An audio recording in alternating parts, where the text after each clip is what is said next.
बिस्मिल्लाहिर्रहमानिर्रहीम। अस्सलामुअलैकुम वरहमतुल्लाहि वबरकातुहू। खुद को बदलना, बहुत से लोग सर्च आउट करते हैं, हम खुद को बदलना चाहते हैं, नमाज़ पढ़ते हैं या दुआएं करते हैं।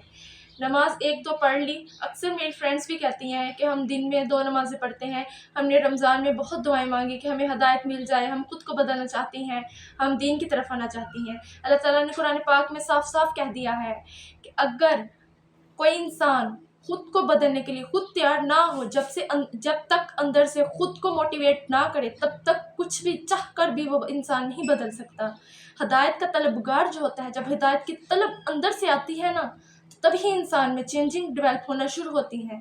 फॉर एग्जाम्पल, अगर हमें पानी की प्यास है, पानी खुद ब खुद चल के हमारे पास नहीं आएगा, हम खुद उठेंगे, फ्रीज़र से पानी निकालेंगे और पियेंगे। खुद चलना पड़ता है, अल्लाह के दर पे जाना पड़ता है। बहुत आसान है। जाए नमाज पे 5 वक्त की नमाज अदा करें, रोएं, अल्लाह से हदायत तलब करें, इंशाल्लाह मिल जाएगी।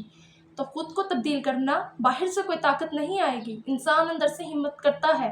पहला कदम होता मुश्किल है, लेकिन बहुत आसान है इंशाल्लाह। अस्सलाम वालेकुम वरहमतुल्लाहि वबरकातुहू।